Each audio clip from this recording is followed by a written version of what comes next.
Salut à toi et bienvenue pour cette pause café numéro 23. Tiens, c'est là ma machine à café dont je te parlais. Elle est juste là.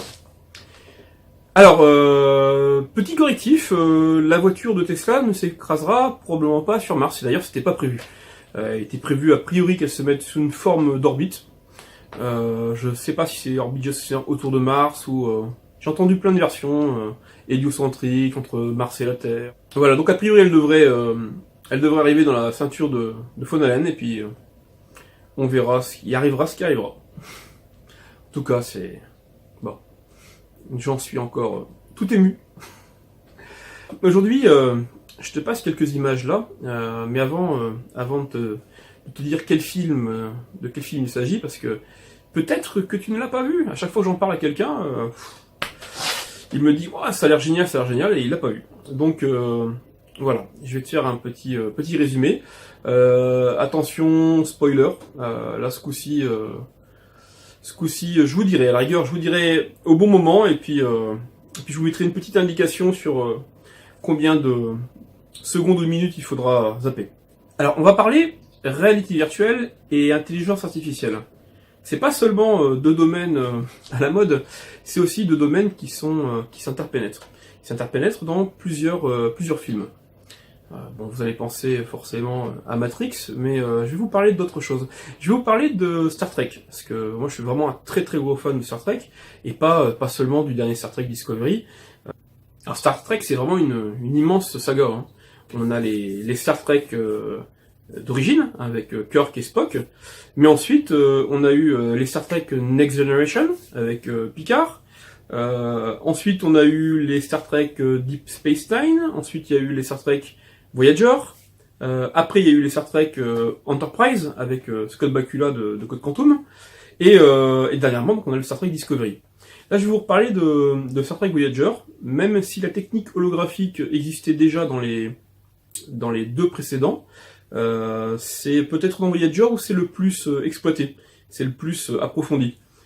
Dans Voyager, donc, il y a un holodeck sur le vaisseau, c'est-à-dire une sorte de chambre, comme un environnement virtuel, mais où quand vous rentrez dedans, tout est tangible. C'est-à-dire que grâce à la technique de la téléportation, les éléments matériels sont construits et détruits quand on n'en a pas besoin.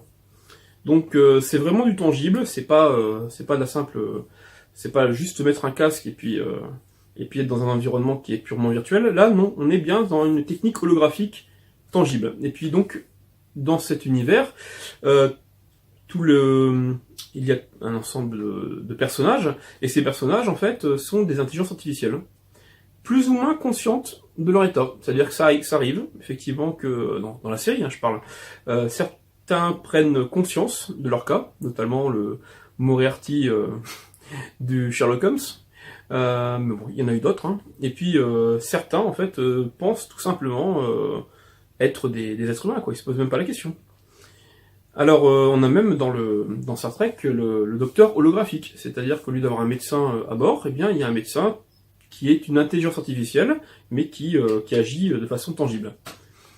Alors je vous parle de Voyager parce que là je vais vous parler de ce film. Ce film, c'est Passé virtuel. Alors le nom anglais, c'est le 13e étage, 13th floor.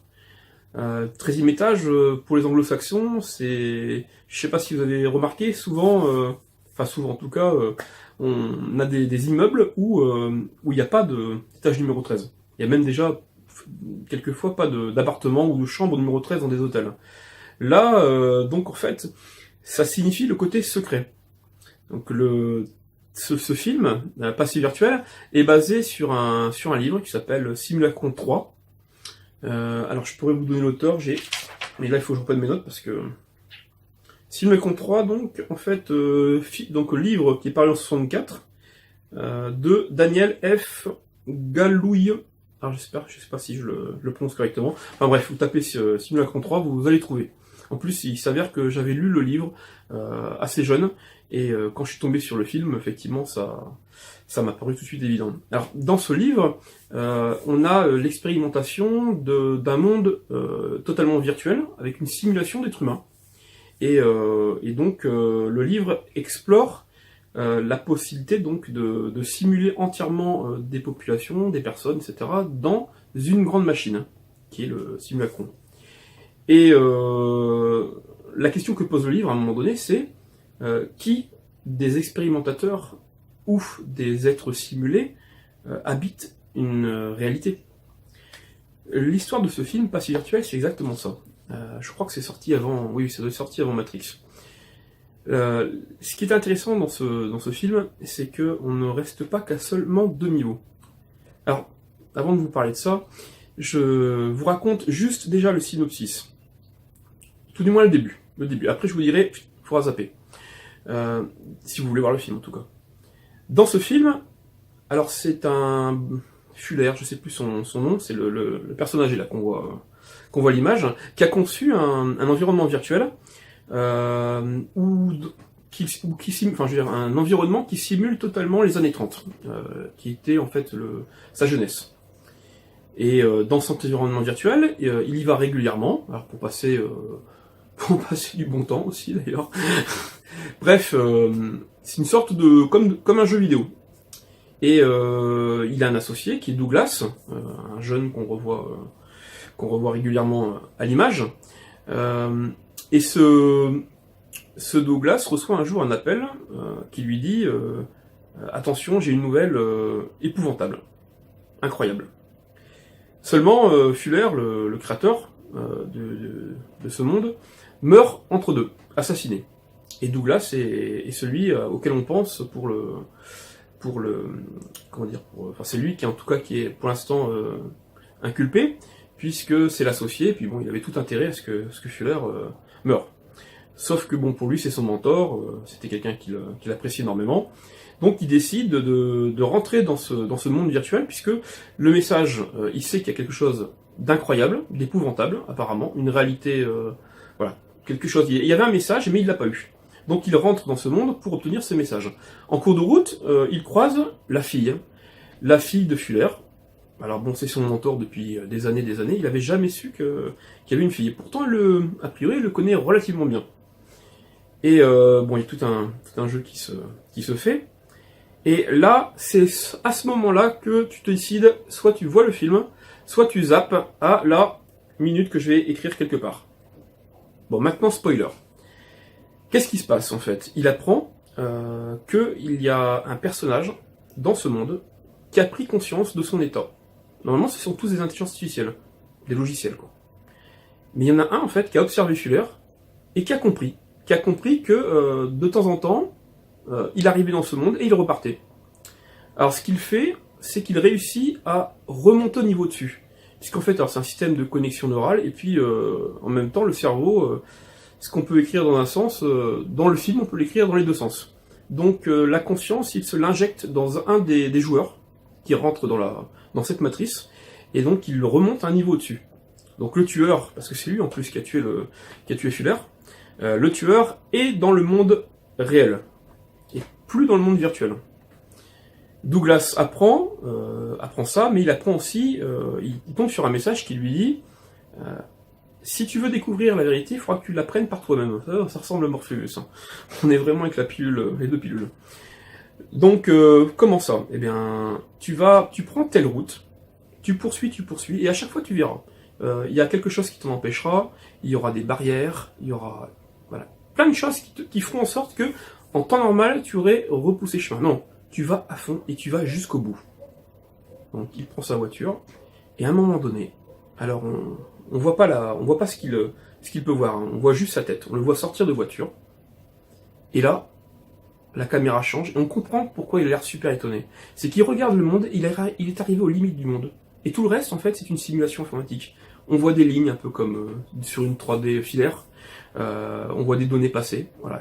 Et là, il comprend, en fait, que lui aussi, il a beau être un des créateurs de ce jeu, de ce monde simulé, lui-même est dans une simulation. Et un peu plus tard, on apprend, en fait, que cette fille de Fuller, elle vient du monde au-dessus, encore. Et qu'elle est la femme du vrai créateur de ce jeu. Enfin voilà, c'est un peu l'histoire des poupées de Gigon. Voilà, on en a au moins 3 niveaux. Et on n'a pas la certitude qu'il n'y en a pas une supplémentaires. Bah, j'espère que j'ai pu te donner envie, soit en spoilant, soit tout du moins en te donnant le début du film. C'est vraiment un film que je trouve génialissime. Il reste concentré sur ce que pourrait être une véritable intelligence artificielle. Ça nous met aussi en confrontation avec ce que nous sommes, et ce que nous pourrions peut-être être.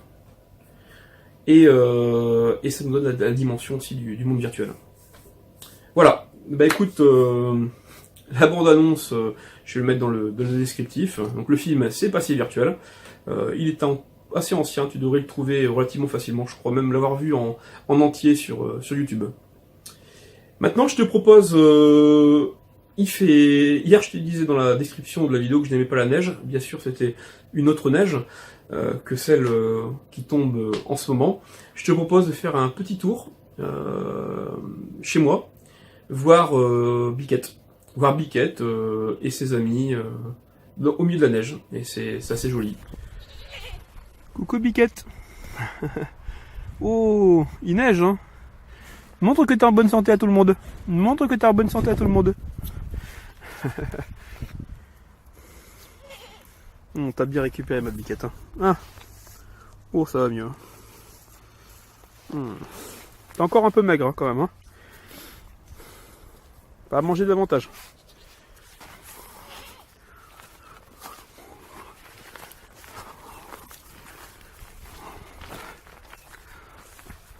Alors c'est un peu boueux, je fais attention à pas me gameler. Donc là on est au-dessus des chèvres.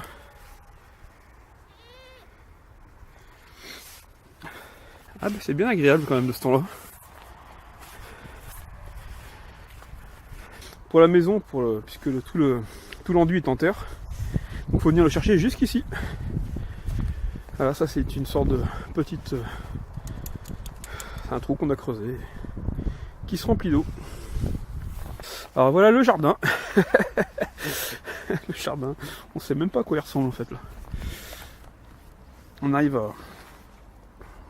à voir qu'il y a du romarin là-bas. Et encore.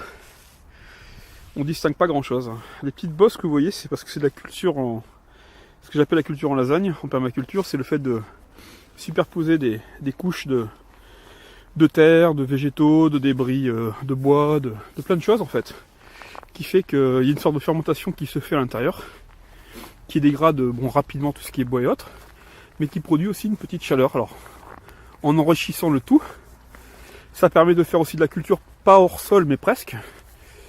Et surtout, voilà, c'est plus riche, c'est plus chaud, ça pousse mieux, tout simplement. J'ai peut-être dû prendre des gants parce que là j'ai les doigts qui gèlent. Voilà, vous comprenez que on ait besoin de chèvres. Ah bah alors voilà. On a besoin de chèvres hein, pour entretenir tout cet espace. En même temps ils n'ont pas accès à tout parce que les chèvres, dès que vous les mettez quelque part, ça bouge tout. Coucou Mitra. Obligé de le séparer de Biquette parce que une fois qu'on l'avait sorti de l'enclos pendant quelques jours, il n'a pas voulu qu'elle revienne. Salut Mitra. Oh, montre que t'es beau. Bon Dédé, on se rentre là? Comment ça caille hein? Je te dis à demain, donc, pour prochaine pause café. Bye bye.